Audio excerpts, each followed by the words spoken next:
நான் ஒரு நீதியின் பக்கம் நின்று கேட்கிறேன். நீதி அளிக்கக்கூடாதுல்ல. இப்போ நமக்கு அவங்களுக்கு வித்தியாசம் இல்லாமல் போகுதில்ல.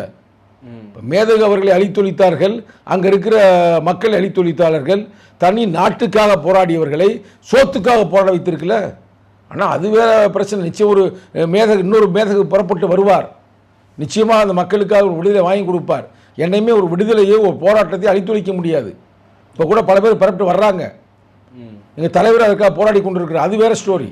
ஆனால் அந்த அறிஞர் வந்து என்னை அதுமாதிரி சொல்கிறாரு, உன் நிலைமை கடைசியில் எப்படி ஆகி போச்சு தம்பி, கடைசியில் வந்து இப்போ உன் பதவிக்கு போராட வேண்டியிருக்கு அப்படின்னு. நான் அவர் தெளிவாக சொன்னேன், நம்ம எம்எல்ஏ ஆகணும், எம்பி ஆகணும், இல்லை வாரிய தலைவராகணும்ன்றது அந்த கட்சிக்கு வரல. இந்த கட்சிக்கு வர்றது மக்கள் விடுதலைக்காக வந்தேன். ஏன் அப்படி இருந்தால் நான் துபாயிலேருந்து நேர திமுகவில் சேர்ந்துருப்பேனே. திமுகவில் சேர்ந்துருந்தேன்னா எனக்கு அப்பயே சீட்டு கொடுத்துருப்பாங்களே. இல்லை நான் வந்து எங்கள் அப்பா காங்கிரஸ் கட்சி மாவட்ட செயலர் தானே, ஏன் காங்கிரஸ் கட்சி செல்வ பிறந்த நல்ல பிரண்டாக தானே இருந்தார். சரி, ஏன் அங்கே போயிருக்கலாம்ல, நான் ஏன் அங்கே போகலை, ஏன் ஏடிபி கூட போயிருக்கலாம்ல. அப்புறம் அங்கே எங்கே ஏன் சீமான் கூட எனக்கு நல்ல நண்பருங்க, இல்லை தேர்தலுக்கு முன்னாடி என் டிவிக்கு கூட போயிருக்கலாம்ல.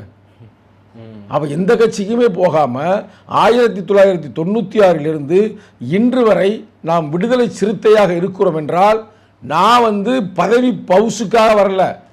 பல பேர் சொல்லுவாங்க, சவுடாலாக பேசுவாங்க, நாங்கள் பதவி பவுசுக்காக நாங்கள் வந்து பள்ளி நிற்க மாட்டோம், சரண்டர் ஆக மாட்டோம்னு. நான் அன்னையிலிருந்து இன்னைக்கு வரைக்கும் எழுச்சி தமிழருடைய கொள்கை கோட்பாடுகளை உள்வாங்கி தான் களமாடுறேன். அதை போட்டேன்ல, விழவில எழுவோம், வீழ்ந்து விட மாட்டோம், விடுதலை பாதையை விட்டு விலகிவிட மாட்டோம்ன்றேன். நான் மக்கள் விடுதலைக்காக வந்தவன் அரசியலுக்கு.